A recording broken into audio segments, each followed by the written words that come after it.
আজকের রাতটা হয়তো আমার জীবনের সবচেয়ে কঠিন রাত হতে পারে। চারপাশে শুধু প্রচণ্ড বৃষ্টি, নিস্তব্ধ পরিবেশ, আর যতদূর চোখ যায় শুধু পানি।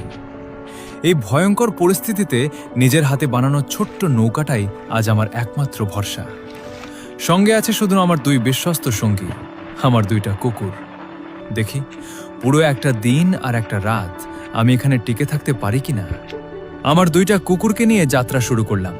নিরিবিলি আর প্রকৃতির মাঝে সময় কাটাতে আমি সবসময় ভালোবাসি, তবে এখানে বেঁচে থাকতে হলে সবার আগে দরকার খাবারের ব্যবস্থা। তাই প্রথমেই মাছ ধরার জন্য জালটা পানিতে ফেলে দিলাম।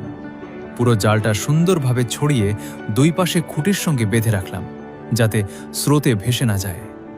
এরপর নৌকা থেকে নেমে শুকনো জায়গায় গেলাম কিছু খড়কুটো আর শুকনো ডালপালা সংগ্রহ করতে, কারণ রান্না করার জন্য এগুলোই হবে আমার জ্বালানি।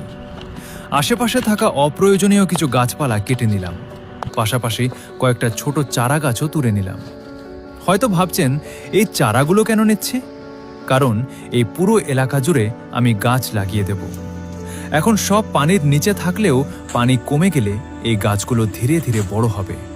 ছোট্ট এই উদ্যোগটাই একদিন প্রকৃতিকে আরও সবুজ করে তুলতে পারে। গাছগুলো লাগানো শেষ করে আবার ফিরে এলাম জালের কাছে। জাল তুলতেই দেখি বেশ কয়েকটা মাছ ধরা পড়েছে। এটা দেখে সত্যিই অনেক ভালো লাগলো। অন্তত আজকের রাতের খাবারের চিন্তা আর করতে হবে না। মাছগুলো জাল থেকে খুলে ভালোভাবে পরিষ্কার করে নিলাম। তারপর আগে থেকে নিয়ে আসা খড়কুটোগুলো ছোট ছোট করে কেটে আমার ছোট্ট চুলায় সাজিয়ে রাখলাম। চারপাশে বৃষ্টি হলেও ধৈর্য ধরে আগুন জ্বালিয়ে ফেললাম। চুলার ওপর পানি গরম হতে দিলাম। এদিকে মাছের স্বাদ আরও বাড়ানোর জন্য সঙ্গে আনা কিছু ফল আর প্রাকৃতিক উপকরণ কেটে প্রস্তুত করতে শুরু করলাম। দেখতে দেখতে সন্ধ্যা নেমে এলো, চারপাশ আরও নীরব হয়ে গেল। এবার রান্না শুরু করলাম।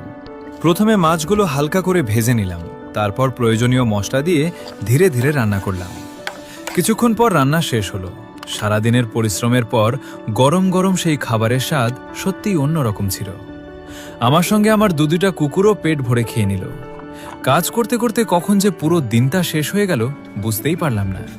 রাত অনেক হয়ে গেছে, তাই এবার বিশ্রাম নেওয়ার সময়, কারণ আগামীকাল সকালে আবার নতুন একটা দিনের শুরু হবে, নতুন চ্যালেঞ্জ নিয়ে। আগামী দিনে সেই অভিযান দেখতে চাইলে এখনই আমার পেজটি ফলো করে রাখুন। সামনে আরও দারুণ সব ভিডিও নিয়ে আবার দেখা হবে। ধন্যবাদ।